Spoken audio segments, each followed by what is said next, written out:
Hey guys, Chris again, classic vwbeetle.com, and I got a new phone. I got rid of my Google Pixel 6, which was a terrible phone, by the way. And I am back up in New York. I'm back up at my shop trying out this new phone, so I hope it sounds okay, looks okay. And I know I look a little tired because I have been working since I've been up here because our shop is packed. I don't know if I can get all this here. I got a packed house, and I figured I'd show you around. All right, let's go. Okay, so here we are. We'll start on this side of the shop, and yeah, guys, it's been one of the busiest years of my almost 20-year career in the Volkswagen business. And I gotta say, ever since I opened the shop to repair work, work has just been constantly coming in. So when we get packed like this, I only have a 2,000 square foot shop, and my landlord does not like anything outside, so I really can't put any cars outside. So if we are packed like this, of course I put a stop on whatever kind of work can come in, and then once we get a free spot open, then I call that client who's waiting to come in. So sometimes there's a bit of a wait to get in here to get any sort of work done. But yeah, it's one of our busier years for sure.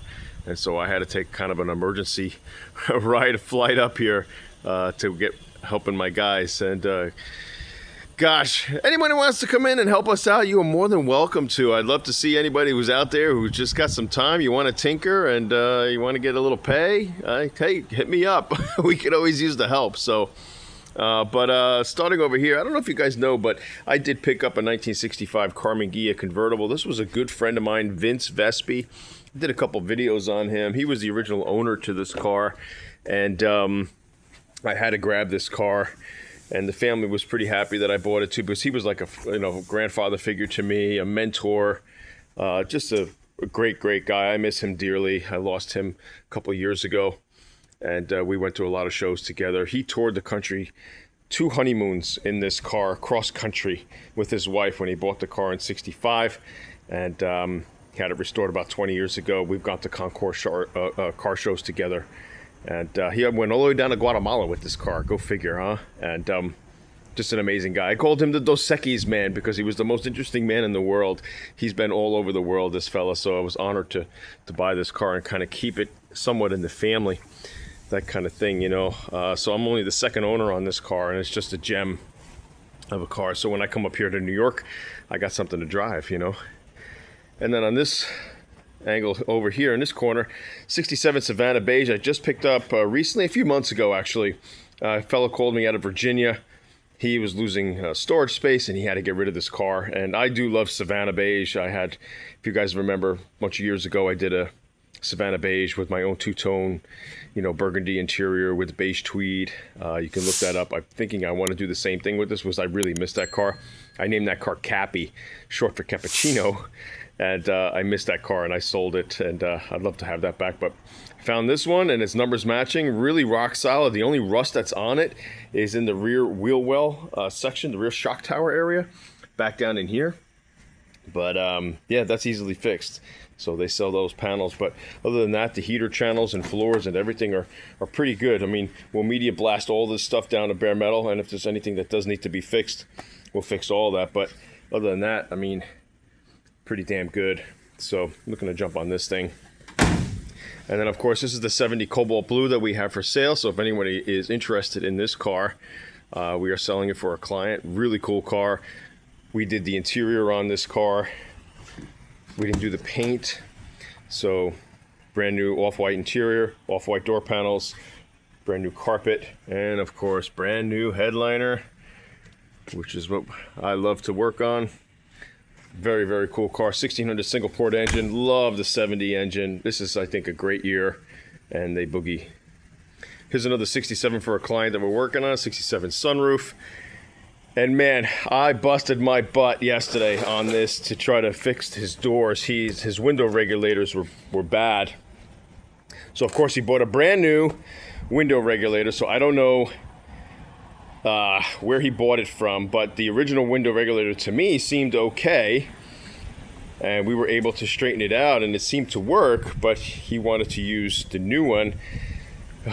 So it took me, building doors can be tedious. I got this all in. Windows were up. I got all the vent windows in shape, the seals, got this all tidied up, got everything working. Started winding the window up and down. Everything's functioning as it should. Up and down, testing it. And sure enough, the mechanism broke. Okay, it just broke. So I was spinning the handle and nothing was moving anything. So that is the world of aftermarket junk today. And that is exactly what happened. Now, the problem is that I had the window fastened to the lifter here. I have one bolt still caught on the lifter. I was able to get my arm and hand up in here with a 10 millimeter to try to unbolt the glass because I had the window up when that mechanism broke. So now I'm fighting to get this out. So believe me, I am very close to just yanking that sucker out. And this is what's very frustrating today in the world of aftermarket. So the problem today too is, you know, when it comes to repair work, we like doing it. It's been great work, but we're working on cars that we didn't build.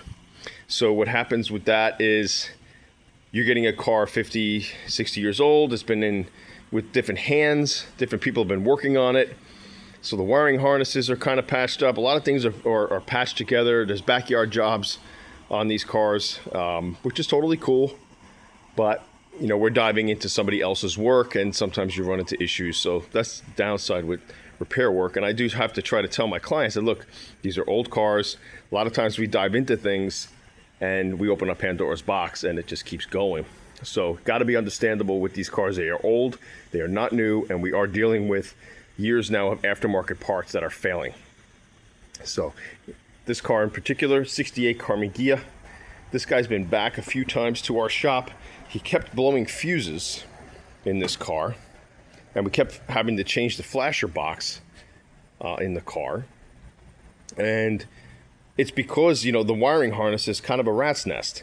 It's been tampered with. You know, a lot of times these cars, when they're painted, the painters paint over the wires as well. So a lot of times you're chasing a gremlin to fix things, and it can take hours sometimes to get things right.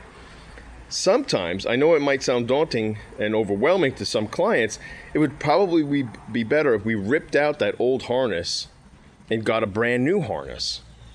Now, I know in the beginning it sounds costly to the client, but in the long run, it's probably cheaper. Because the hours it's taking and the times he keeps coming back for us to fix certain things, because fuses are blowing and the boxes are blowing, you know, it would just be better if we went in there and tore out all the years of tampering and, you know, taped up wires, painted wires, all that kind of stuff. So this is kind of the things you run into when you're doing repair work. And also repair work for us, like you guys know, we mostly work on early stuff like this 64 Beetle that we're working on for a client out of Eugene, Oregon. This is a full-on restoration. We are almost done with this car. This family bought this car brand new in 64. Very cool. I love these stories. And the father passed away, and unfortunately, and the son called me up and said, I want my father's legacy to live on, all that kind of stuff. So we want this car to go back to factory spec, you know, when it came out of the dealership. So this is what we're working on. We are almost done there. So body off restoration. If you guys don't know, 64 had a 1 year only seat cord pattern. So we got this material now. We got this, I believe, from ISP West. And this is that cord pattern that you see here. And they work a lot also on the Type 4s. So Type 4s, I guess, had very similar patterns on their seats. So I was able to get this. Not cheap. Not cheap. This is $400 a yard with ISP West. And then I had this material shipped to SoFine in Colorado. So for that team that I've been working with for almost 20 years, put the seats sewing together for us. And then we assemble the seat here. So, and that's going to go with this Bahama Blue car that we're working on. This is the full restoration. So looks really, really nice. Top came out great. Engine compartment looks good. Numbers matching engine. It's the 40 horse. Of course, he did go 12 volt. So we sent out the generator to get rebuilt. So it's still the 6 volt body, but with the 12 volt guts in it. Very cool. And this guy who I used also does it for the regulator as well. So it all plays the part. 12 volt looking system, but still looks 6 volt. And which is pretty cool. I really like this way of going. You know, the cranking power is good. The lights are good.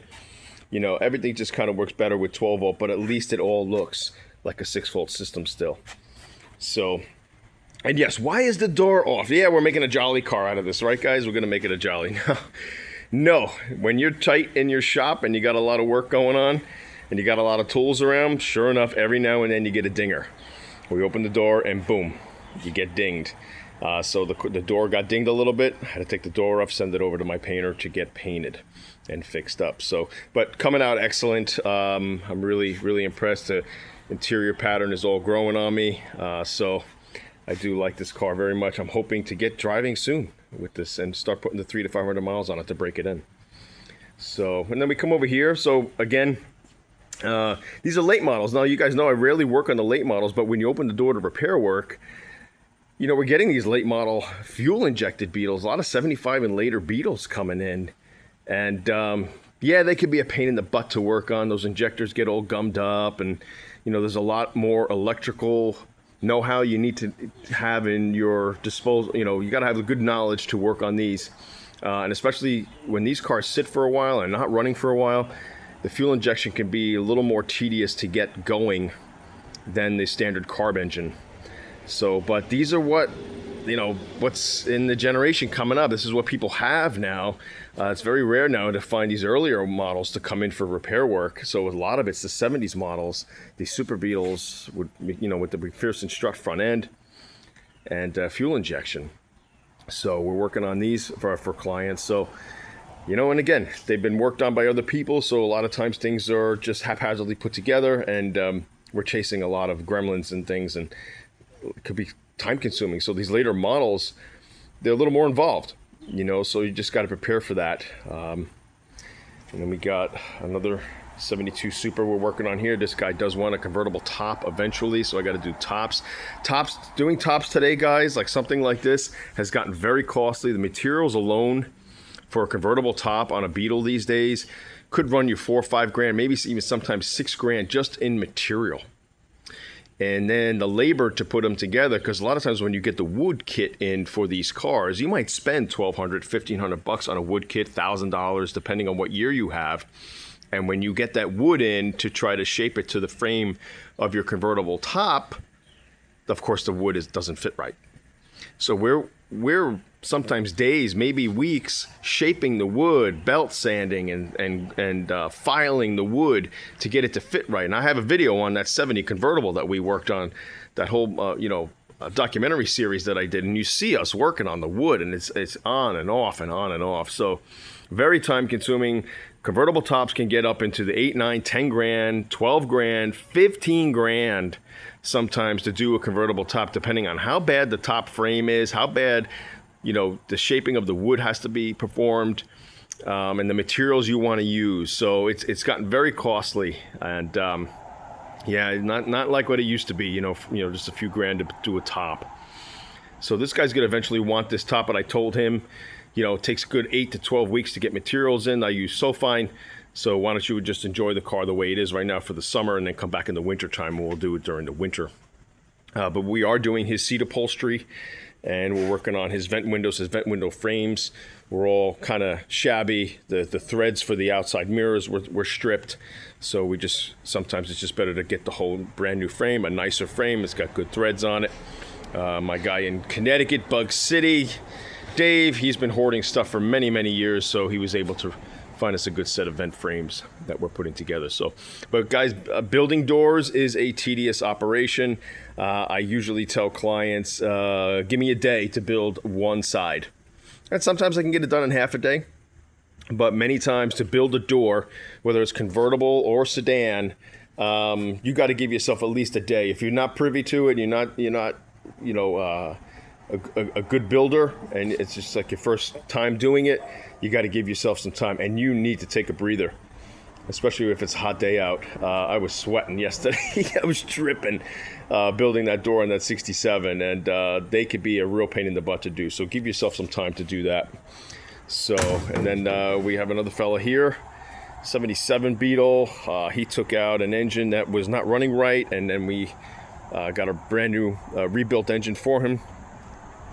So 77, he wanted to go back to carburation and get out of the fuel injection. So this is what we have here. And, you know, nice engine. You know, the only thing is, you know, the tins, if you put it a carb engine, and you need the tin work. You need part tin work from the fuel injection era and part of the tin work from a carb engine era. So you do have like a weird gap here. I don't like the way this seal is sitting here like this. We want to try to figure this out. But when you have the standard carb rear breastplate, rear tin here, there's a big gap, you know, when it's sitting up against the fuel injection engine bay area. So you gotta improvise here with certain things. But a lot of people like to convert their fuel injection back to carb. Just again, simpler to work on. And to be honest, if you get a good running carb engine, I mean, to me they perform better than a fuel injection engine. So, but he's got a list of other things he wants done on this car as well. So yeah, guys, we're loaded up, got a ton of work. And I come up here and I'm like, oh my God, I'm overwhelmed, you know, what we got to do. So, and I only have a limited space, so we're squeezed in here. So a lot of times we're moving cars in and out all the time when the day begins and when the day ends. So I got to bring cars in when the day is over. But yeah, this is where we're at. 2025, August. I can't believe summer is almost over. And got some work ahead of me. I definitely will be back up in September as well. And in October, guys, my fall foliage cruise. Just a reminder, is October 18th this year, Saturday, October 18th. It'd be great to see you. You got a dub. We do the 60-mile run up to Hudson Valley. Very, very cool. And hope you guys can join us for that. It's been 14 years we're doing that, and it's good times, good times. So, all right, guys, I hope you enjoyed that video. It's been a while since I've done something like this. I figured I'd walk around my shop and just, no editing, just show you what's going on and give you an idea what we're working on. And yeah, guys, if anybody's out there, you guys want to get any help? You guys want to help? I can use some help. I got some guys that do work here, but sometimes it's it'd be fun to get somebody, you know, to come. Hey, we have cappuccino. We get espresso. I got a little espresso machine, you know. So if you want to have some cappuccino, man, and don't tell anybody, but you know, my dad likes to put some sambuca in his espresso. You know, it's good old Italian ways. 1955 refrigerator there. How cool is that? And the sucker's still running. How about that? 55 from Brooklyn. You know, and the stuff today, this is the same example of what the aftermarket parts are like today. Stuff you buy today just does not last. That thing is still running since 1955. I mean, are you kidding? 70 years? Jesus. So, all right, guys. Hope you enjoyed that. I'll talk to you.